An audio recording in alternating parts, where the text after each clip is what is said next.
live. Dan walked in the door about a minute and 40 seconds ago. Are you dying? Is that?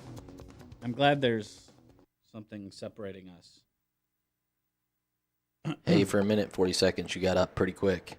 I did. Is the Mixler up and going? Yeah, it's all going. Hold on. I can't type. Which I think is better. Did you take the interstate in today? No, I'm just sick. Oh. For whatever reason, driving along 8035 and 235 today, I don't know if people are aware of this. It hasn't started snowing yet. Drivers in this area. I don't know what the deal is. Is it people getting to where they're going ahead of time?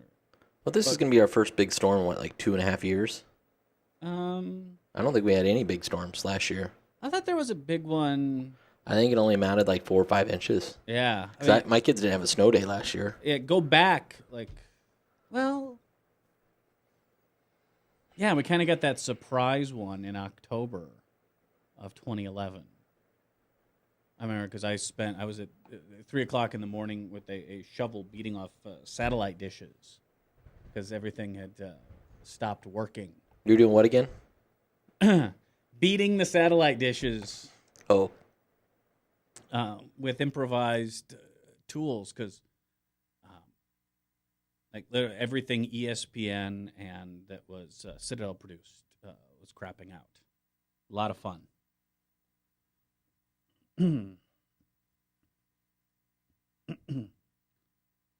So, for whatever reason, the roads are it's insane out there. It hasn't even snowed yet.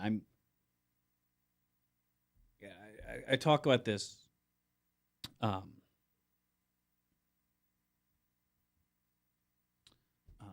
time to time, but Iowans forget how to drive in the snow. So the fact that, yes, our first snow of the year, our first significant snow in a long time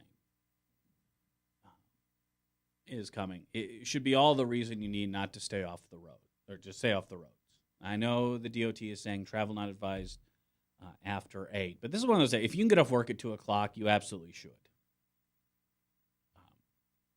Now, the question is, will you have to go in tomorrow? So far, no schools have closed, right? Nothing I saw. I haven't stayed on top of it. Well, how old's your phone? 6 months. Did you get the message last night? At 4 a.m. in the morning? No. You didn't get that? You're familiar with this, though. Yeah, it's the Amber Alert system for smartphones. Yeah, I'm pretty sure, 85% sure, the decline of the radio industry is the reason millions of people were, they didn't do it nationwide, but thousands of people were woken up at 3:58 this morning with the new, what is the official name of the system?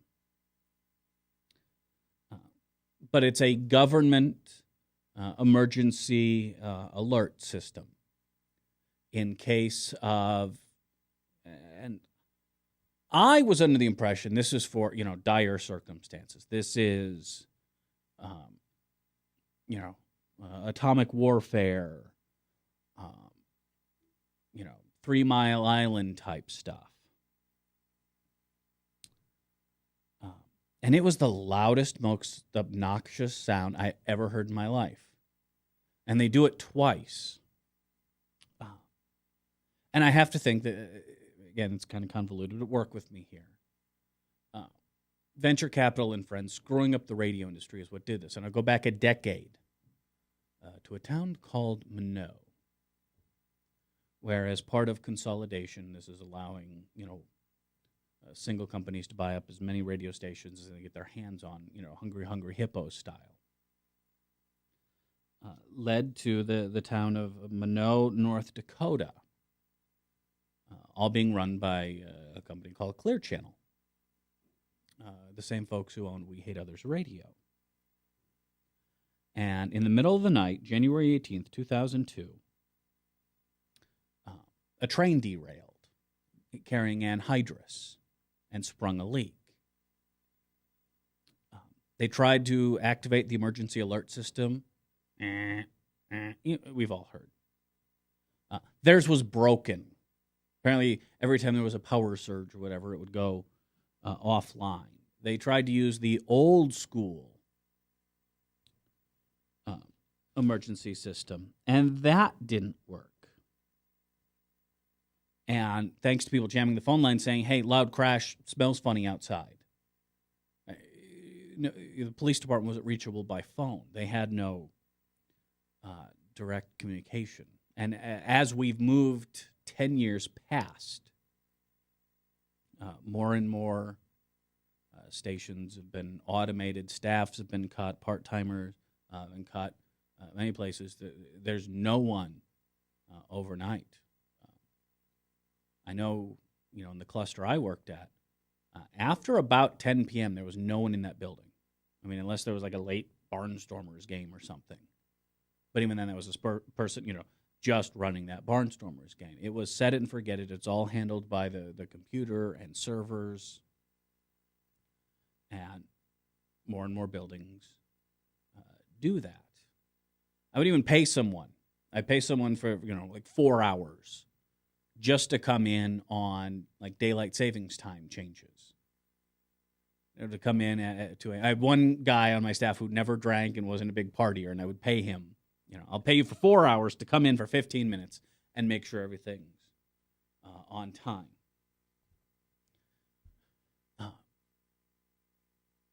But traditionally, radio was, the main kind of distributor of that EAS.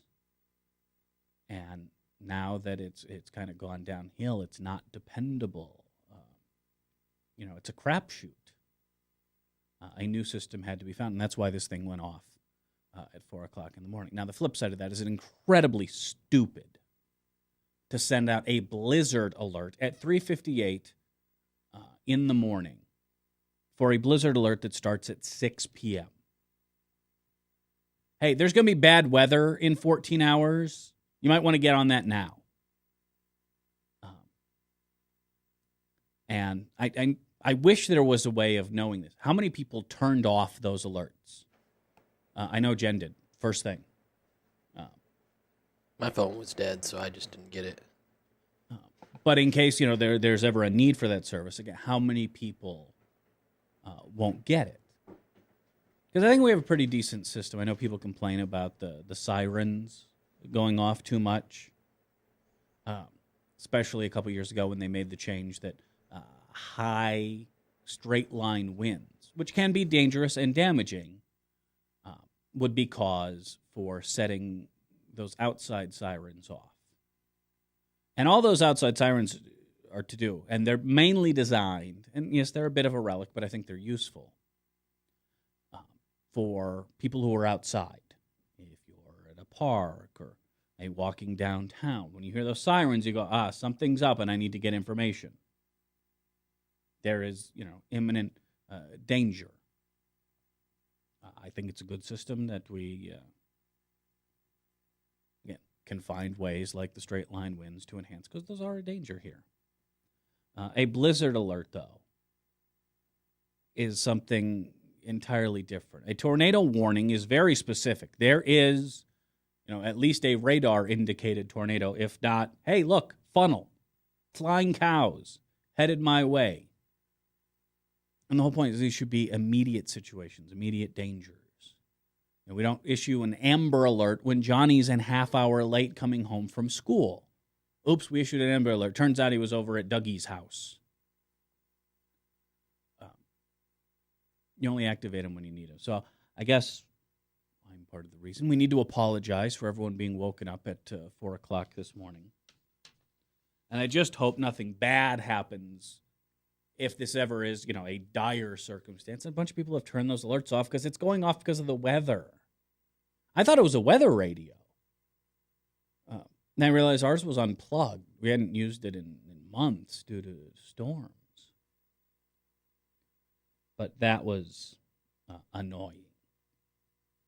So you wouldn't, again, know it from the roadways here in Iowa, where everyone's seemingly driving like a half-blind grandma while texting, drunk, driving the wrong way down 235. It's a little rough out there. At least it was on my commute in. 6 to 12 inches of snow, they're saying. Starting here in a couple of hours, and then tonight the winds pick up, the heavy snow picks up. You see the storm has a name, the Weather Channel's new gimmick, because I guess hurricanes are such a ratings boom, and they attribute that, I guess, to, it's Irene, it's Sandy, it's Dwayne, Jake, Jingleheimer, Schmidt. We'll quit with the suspense. What's this ours is name? Winter Storm Draco, apparently. It's named... like Harry Potter Draco? Yeah, that's what I say. Huh. They're taking... Are we going to see like wizards flying around in it? Maybe that's the white wizard is the snow. It's an analogy. Maybe Gandalf, then? I'm not a Lord of the Rings. No, Gandalf is Lord of the Rings. Yeah, but Draco, he's the white. Gandalf the white, but so is that one wizard from Harry Potter, the old guy, Dumbledore. Yeah. He's dead. Spoiler alert. He dies, I know. But because I watched video of people going to midnight releases of the book yelling, Snape kills Dumbledore. While abhorrent, still kind of funny. It was a good twist, though. There is part of me that is juvenile enough to appreciate. Only part? Hey, as someone who, back when Borders was still open, inadvertently stumbled into some sort of Twilight. I mean, before I knew what Twilight was, and here's an entire store full of, like, shrieking people. There is part of, like, why are all these people gathering? Like, I thought it was like some sort of flash mob or something. I take a long time with it. They're called Twihards. Twihards? Twihards. How about Twidiots? Twidiots would work, but they like to call themselves Twihards. To emotionally stunted adults, I think would be part of it. I remember my wife made me go to one of the movie marathons with her. Marathon? Yeah. How many of the movies were shown in this marathon? Oh, I think 3 or 4. I can't remember. Anyway, during one of them, I remember some like 40-year-old woman standing up and go, "Take off your pants!" And I thought, this is bad. This is happening. Yeah. This is my life. This is what my life has turned into.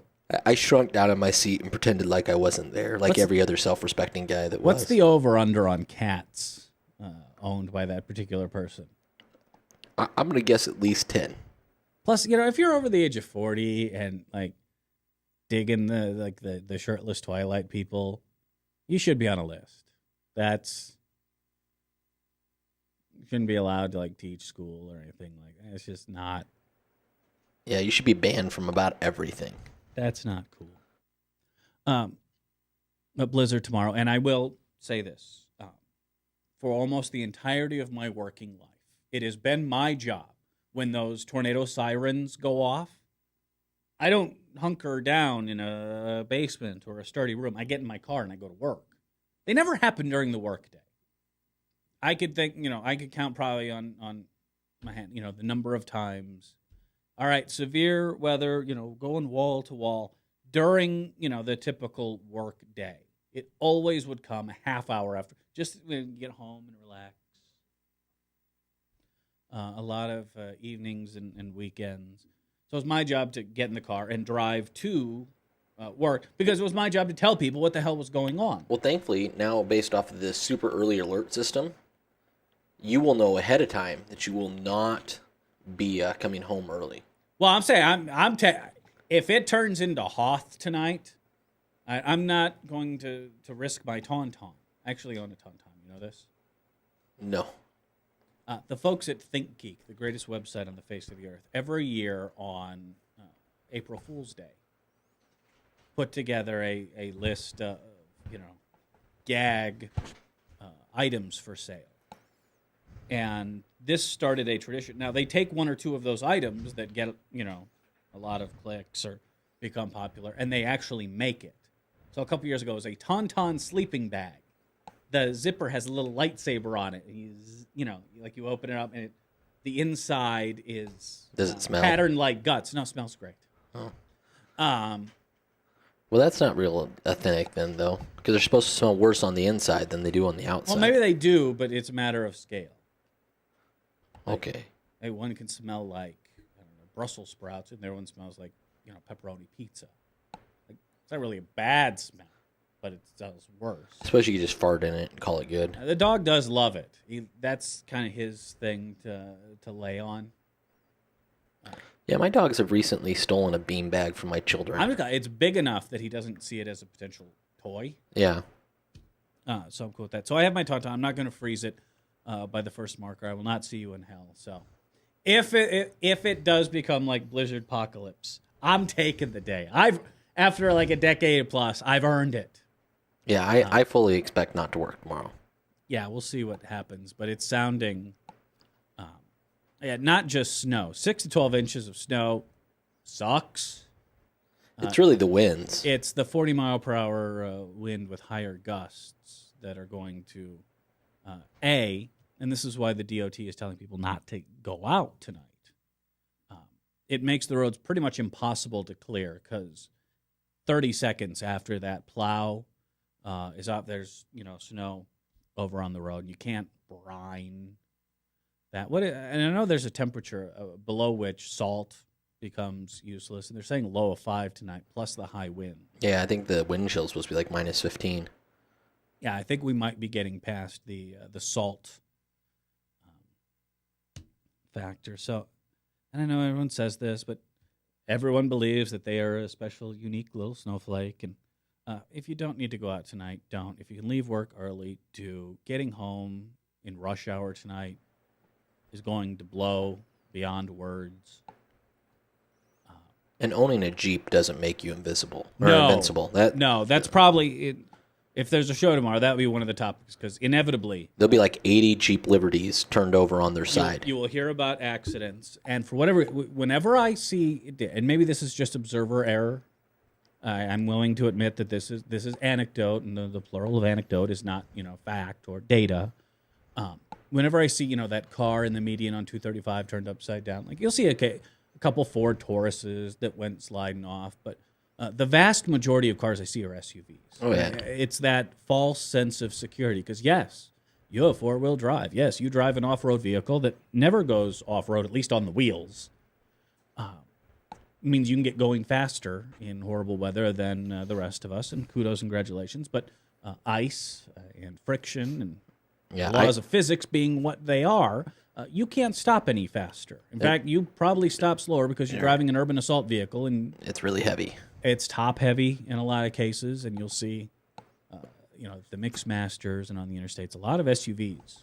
Yeah, a lot of Jeeps, a lot of Ford Explorers end up on their top. I don't know why it is, but it's kind of the thing I've observed is you're more likely to see a Ford Explorer on its top than any other car. Living in the west side of Des Moines, that's probably the only time most of these cars go off-road. It's on their roof. I don't think that's a selling point. It's just something that I observe. And, if you do have talk to... about a way to ruin your day. You're driving along. As someone who's flipped a car, yeah, it sucks. I've never flipped a car. I flipped a car on the 8th Street exit. I was 17, stupid. What kind of car? And 1986 Toyota Celica.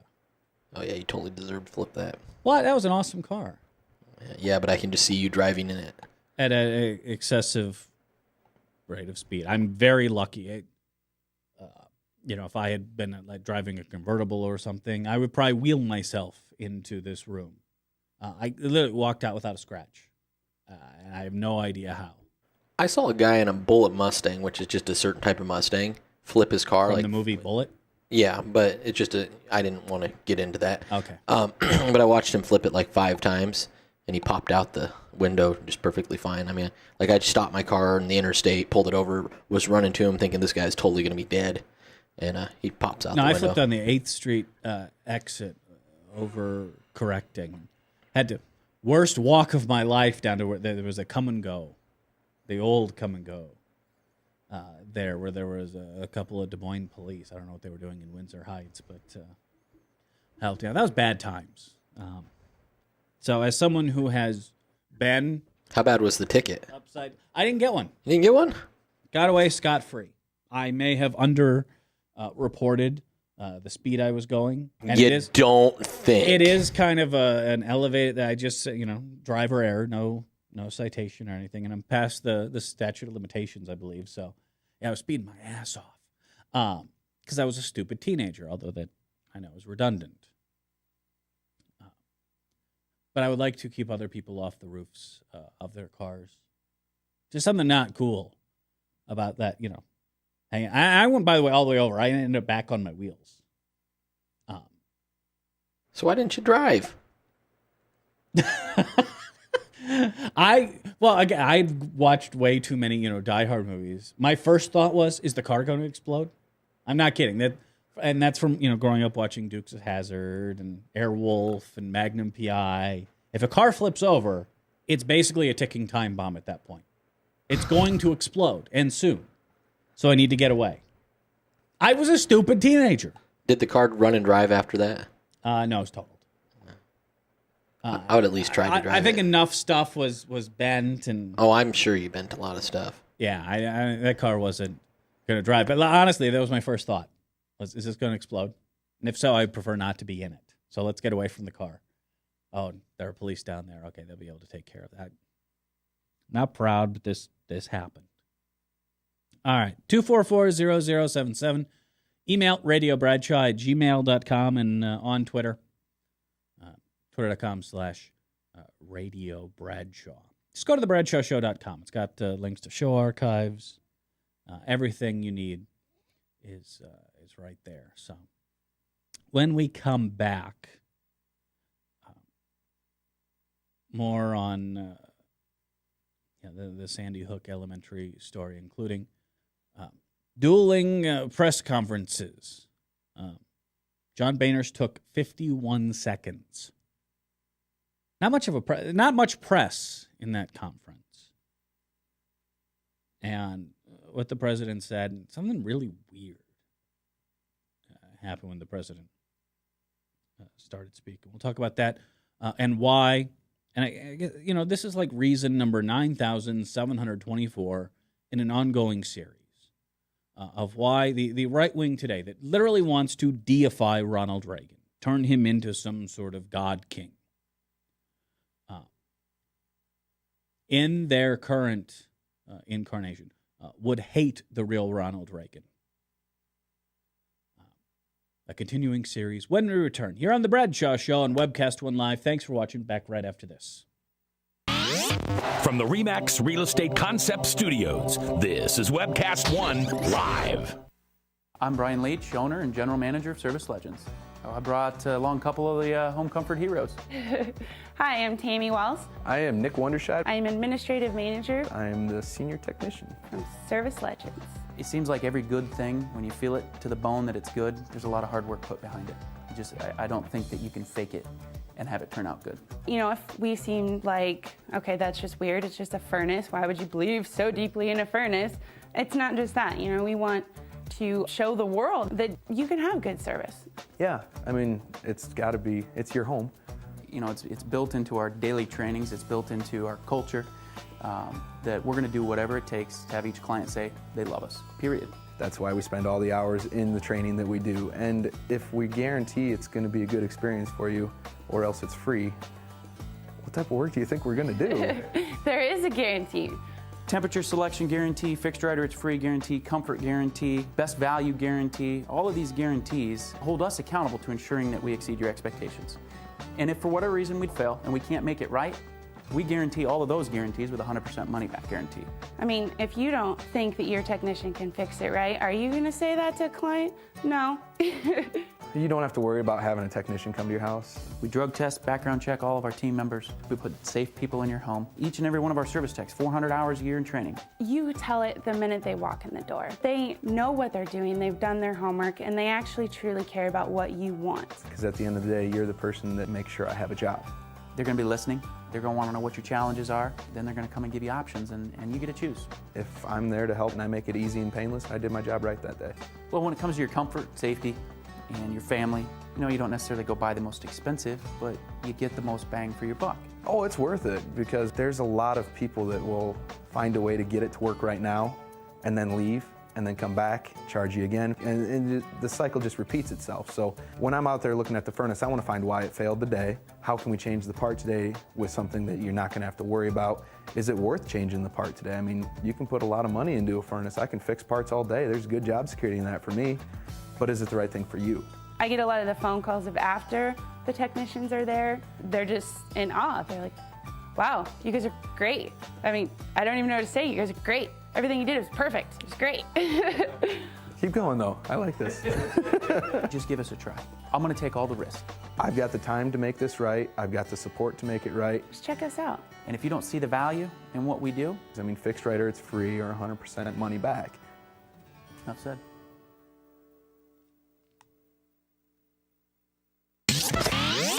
From the RE/MAX Real Estate Concept Studios, this is Webcast One Live. It's time to start.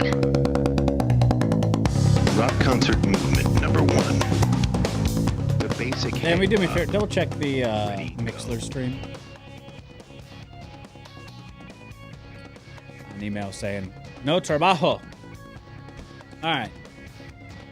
Talking to Bradshaw's fun time, sexy party. The day before the, well, I guess a few hours before the snowpocalypse hits. Winter Storm Draco. Mixler's up and running. I would have preferred, by the way, Winter Storm Drago. Like, that would be cool. Because it would be like, it's going to beat you on steroids. What about like Winter Storm Akbar or Mon Mothma? Well, they already did they're doing it the same way they do Hurricane. So we're up to, is like, I guess, the 4th. So that's why the next one will be like, Edith or... When we get to G, can we do Greedo? That'd be awesome. I'm just... You know what? I would actually... We should make this happen. Scared to death of Winter Storm Unicron. Because one, we'd get that far into the alphabet, and then B, dude, it's Unicron. Look what he did to Lithion. Hello. So the president today, holding a press conference. A couple interesting things to come out. And again, my first response when hearing about this was, oh boy, here we go. According to the president, vice president, this is from the CNN story. Vice President Joe Obama will lead an interagency group.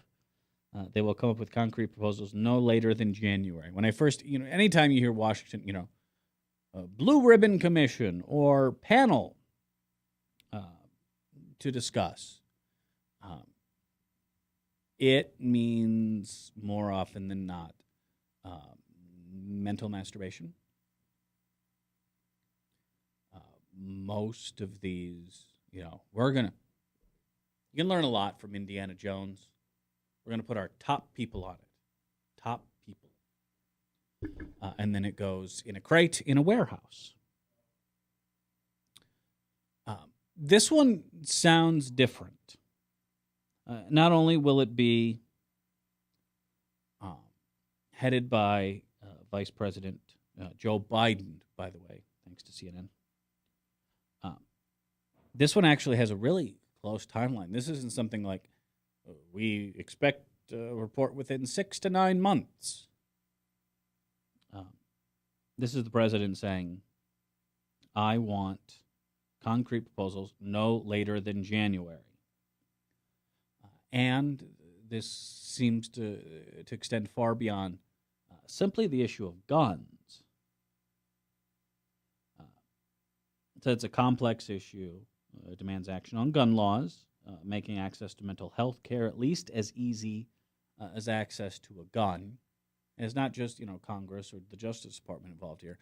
Health and Human Services, a holistic approach. Because again, the best way to describe it is a 1,000, piece jigsaw puzzle.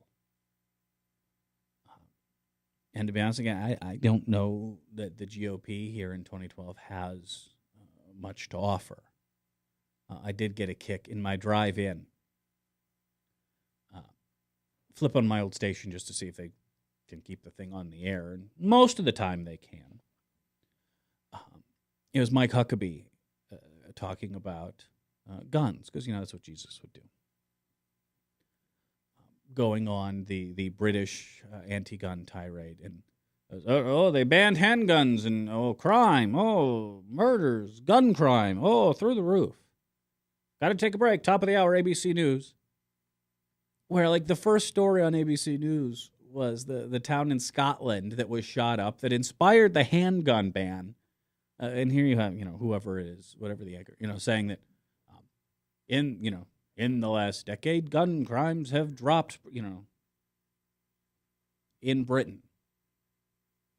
It's like, I don't know if the GOP has much to offer. And there is a very simple reason for this, something that is going to make this country difficult for anyone to govern for at least the next 7 years. And that is the other side effect of gerrymandering. And that is, drawing congressional districts to make your side safer. And again, I'm not throwing lightning bolts here because I know I'll be accused, Democrats. Yeah, they do. This is part of the price Democrats have to pay for dropping the ball in the 2010 election. A number of state houses were taken over by Republicans, and they controlled the redistricting. What it does is it seeks to carve out as many safe Republican, if Republicans are doing it, districts as possible. The flip side that doesn't get talked about, because that's the obvious, the more subtle and probably long-term more damaging aspects. What you have is a lot of really safe Republican seats.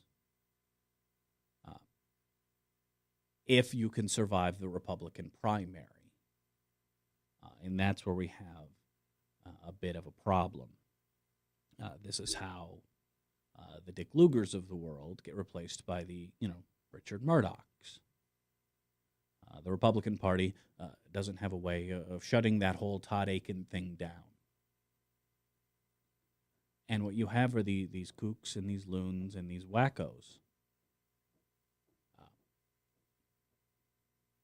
I don't know if there's a nice way of saying, who appeal directly to the Republican base and are very popular, and the types of people who show up for Republican primaries. And any, level-headed Republican is scared to death. The rhino hunt don't care. You can have an 80, 90%, thumbs up from the American Conservative Union. You can have the NRA endorsement. But man, if they got one thing to tar you with, you may lose to a witch. Sorry, she's not a witch. She's you. Very offensive words.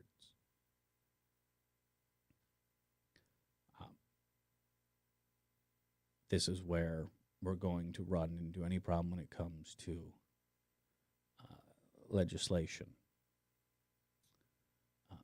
Early in the week, talked about just, simple things like mandatory reporting if your gun's stolen, background checks for every gun purchase, that even a majority of NRA members, and I don't remember who it was, so I apologize for absolutely, blatantly plagiarizing here. But they ask a very good question. Does the NRA work for its members or for the gun industry? Because those two are not always driving parallel. And there's good reason to suspect that it's the manufacturers. Now, certainly they want to bring rubes and the paranoid, and along with, your average, everyday, huntsperson for fundraising purposes. But when it comes time to get to work, use that 50-state network of lobbyists. Use your federal connection. Are they doing the work of the members, or are they doing the work of people who produce guns to sell to them? And it seems like it's the latter. Which leads me again to reason number 7,942 of why Republicans would hate the real Ronald Reagan. Andrew Kaczynski digs this one up. And I'll take you back to 1994.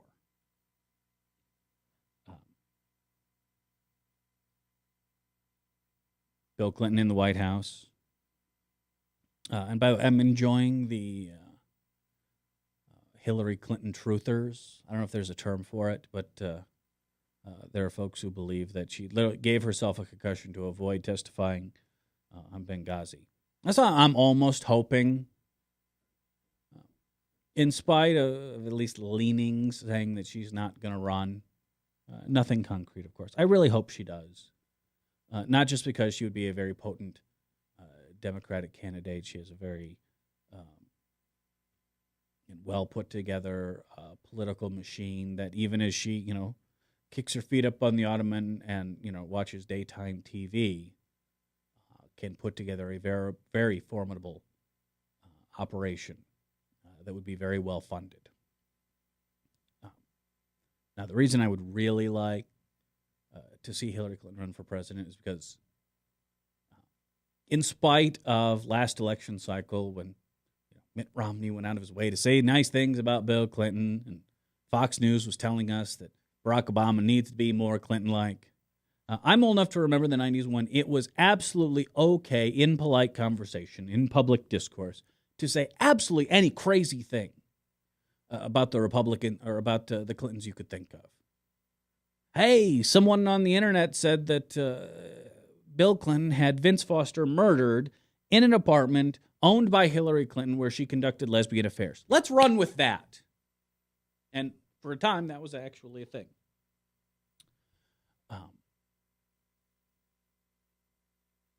But seeing the, concussion truthers? I don't know what we're going to call these folks come out of the woodwork. Again, reminds me of the good old days when it was absolutely okay to say anything bad about the Clintons. They could come out of one's Oxycontin-riddled mind. Because those really were not just enjoyable days. Again, I just have a soft spot for impotent rage. And two, did very good work in harming the Republican brand. So I appreciate all their work there. But if you go back to 1994, one, Ken Griffey Jr. is the greatest baseball player of all time. And two, Congress is looking at passing an assault weapons ban. So as we head towards the actual vote, numbers say it's not going to pass. Then one Mr. Ronald Wilson Reagan, the Great, Reaganist Maximus, what do Republicans call him? Everything pretty much. God, Reagan, Jerry, to the dry cleaners, to Kent. It was Ronald Reagan himself who didn't just say publicly, I am for this. And he was still healthy enough in 94 to personally reach out to representatives. And there are two in particular that say he was the deciding factor in their vote. Scott Klug is a Republican from Wisconsin. The day before the vote had said, I am against this.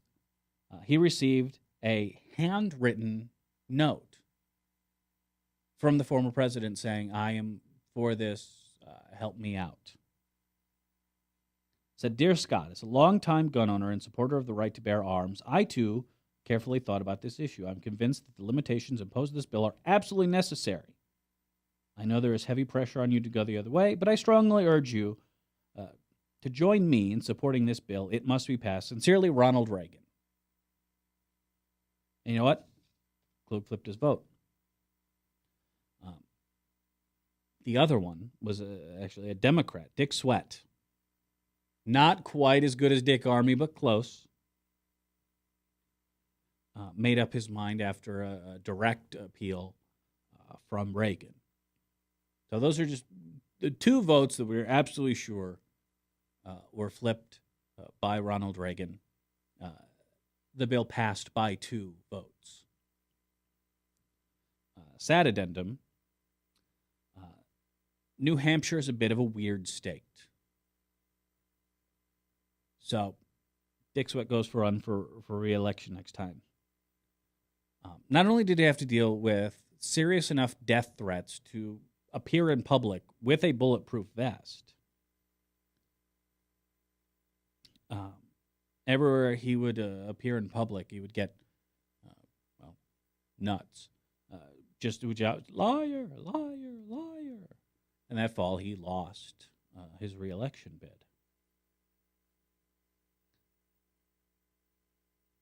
But I mean, ponder that one for a moment.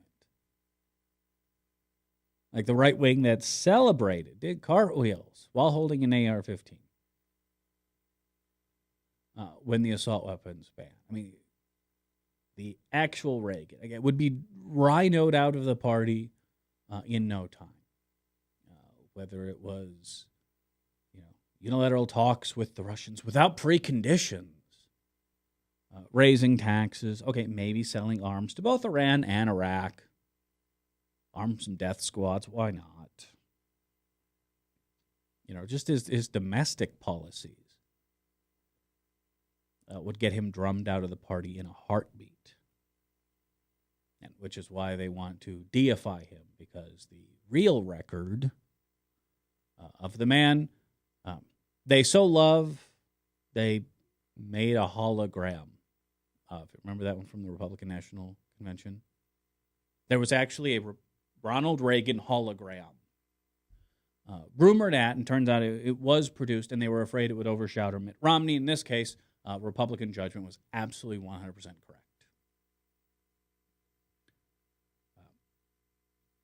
But he put the assault weapons ban over the top. What's kind of sad is that at this news conference, things get opened up for questions. And again, you have, scores of dead kids on top of the, thousands upon thousands of gun deaths in this country. And what is every question but one, by the way, about the fiscal cliff, about tax negotiation. That's what the press was asking. It was finally, I believe it was White House handlers said, hey, does anyone have a question about, guns, like the reason we're here? And it was finally Jake Taproot asked, why now? Where you been on guns? The rest of the time, this is what, your 4th mass shooting? Everything else was fiscal cliff, which I got a bit of a kick out of. Sad, kind of. However, if the folks on Simpson Bowls ever get shot, somewhere there will be a newsroom in chaos. Meanwhile, as we wait the 4 weeks to get a preliminary report from this panel that the vice president is putting together. Again, it's sad, it's slightly morbid, but it is interesting to watch the various groups at play and how they react. A lot of people want to change the subject. They'll talk about anything but guns.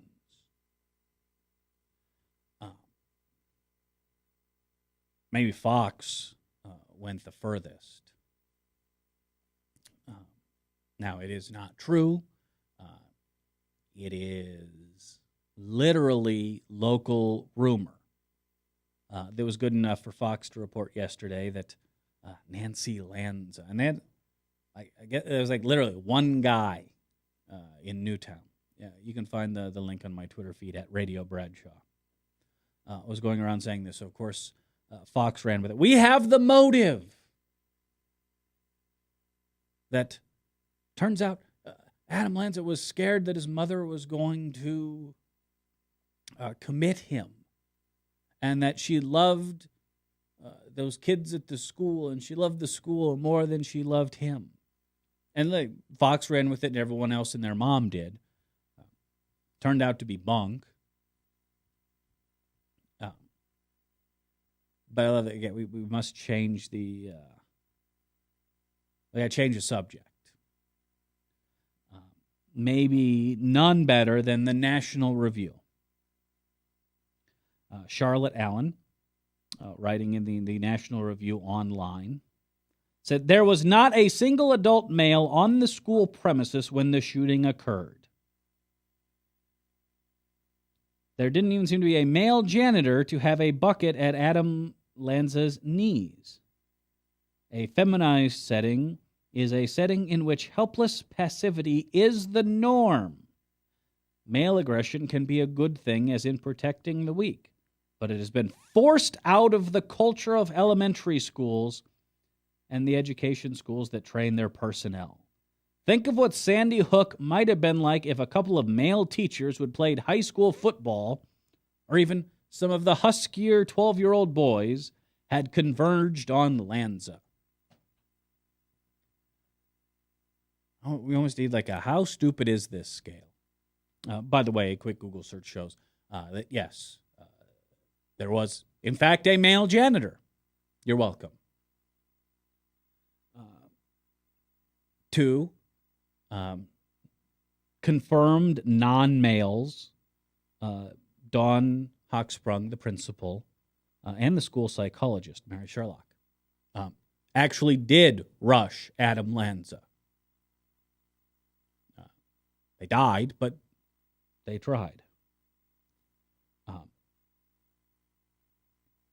Victoria Soto, non-male, saved every student in her classroom. So not only is insulting to those, but it's like, finally, a chance to insert my pet issue into feminism caused it. Other folks see a solution to gun violence as, we need more guns. This was a gun-free zone, so that's why he chose it. And I got it, man. I really don't understand the thinking here, because, correct me if I'm wrong, but what that implies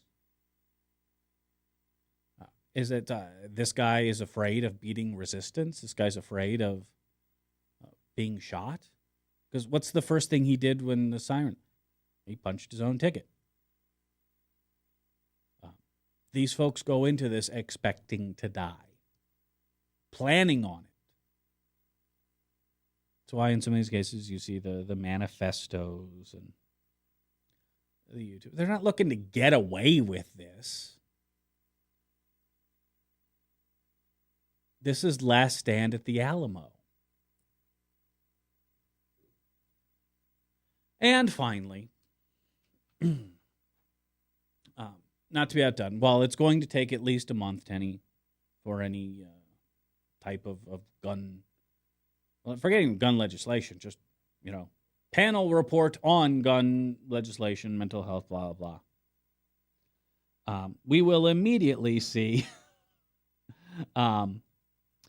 legislation in the Senate to arrange for the National Academy of Sciences to study the impact of violent video games and violent programming on children. Can't touch guns, but Grand Theft Auto is somehow okay with this. Again, where would he get such a stupid idea? Well, in 1999, as a response to Columbine, the Missing, Exploited, and Runaway Children Protection Act, including a provision to have the Secretary of Education conduct a study to the origins of school violence, including the impact of cultural influences such as the media, video games, and the internet. Again, we've done this before.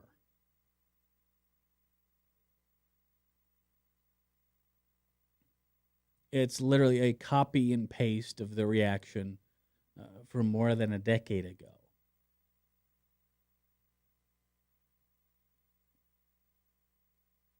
Everyone's looking to change the subject. I've talked about anything but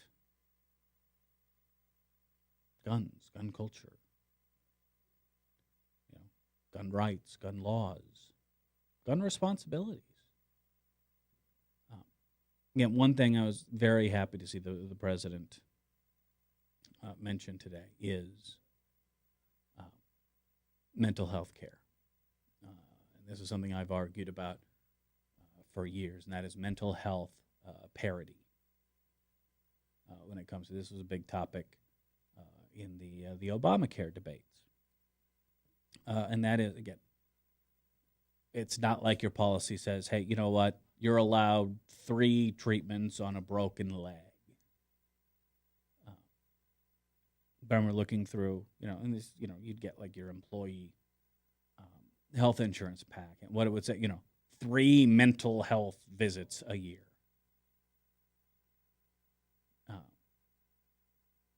It was seen as a completely separate entity. And how, and again, in addition to, closing the asylums in the 1980s, throwing a lot of our mentally ill on the streets, making it harder, unless you were affluent enough to pay for it out of pocket, to get mental health care in this country. And that's even once you get over the hurdle of the stigma. How many among us, kind of, oh, you're seeing a head shrinker? Okay, then, I'm just going to back away slowly and make no sudden movements. We do, and it goes even beyond, elementary and high school. You're different. You're to be picked on. It's something that certainly exists, in society as a whole, and something that, again, people far smarter than myself. I'm smart enough to recognize there's a problem.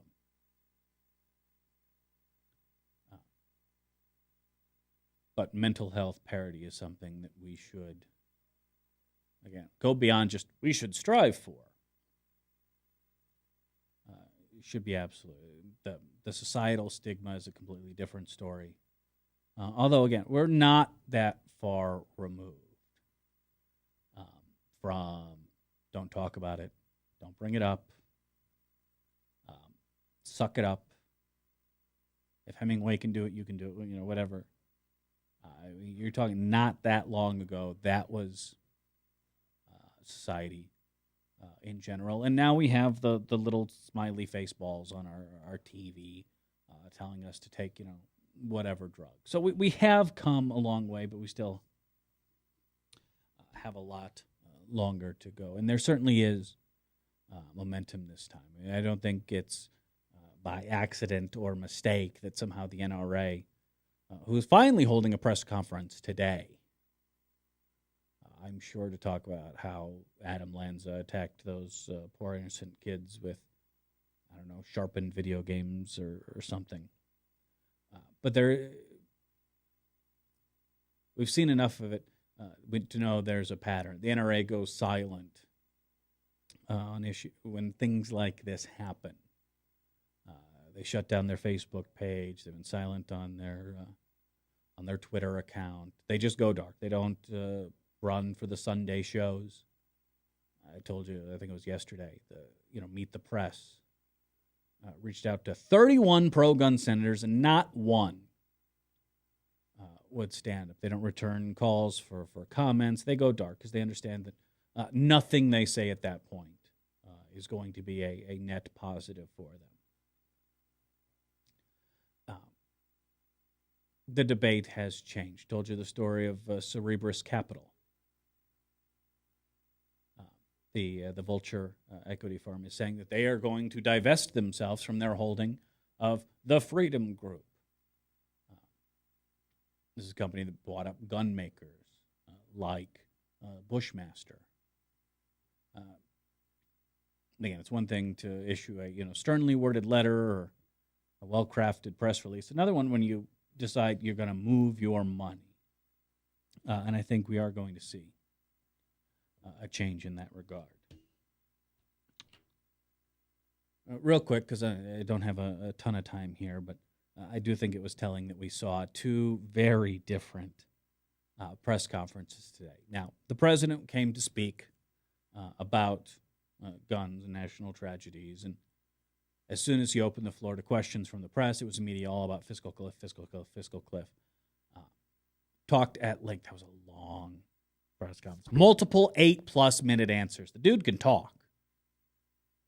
And about 2 hours later, it was followed by John Boehner, who came out conflicting reports. I guess where you determine the stop and start. It was either a 51-second or a 58-second press conference, which omitted the press. And what Boehner had to say is that the House is going to vote for Plan B, and that's it. And as humorous and ironic as I find the GOP rallying around something called Plan B, I think it goes to show the heart of the problem here. Earlier in the week, told you about the White House's offer, which I believe was a really bad offer, which was capitulation bar none. And that is from the president, that $250,000 limit gets raised to $400,000.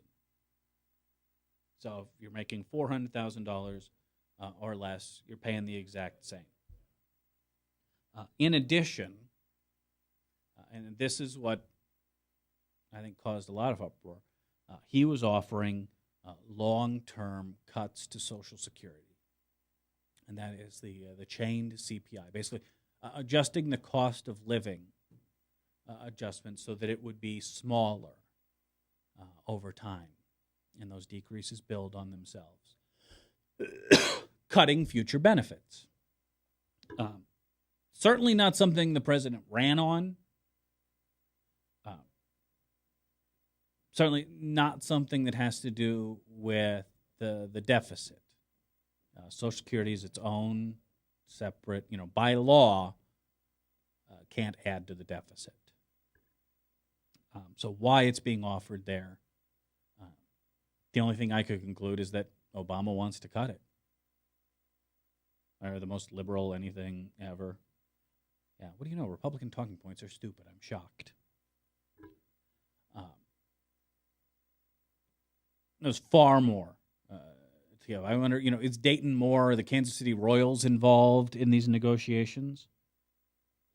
But it looks like negotiations are over because what John Boehner had to say is, we're going with Plan B. We are going to raise that limit to $1 million. So we are willing to raise taxes on incomes of $1 million a year or more. And by the way, that's it. That is the only concession we're willing to make. We're going to take this ball and shove it, Mr. President.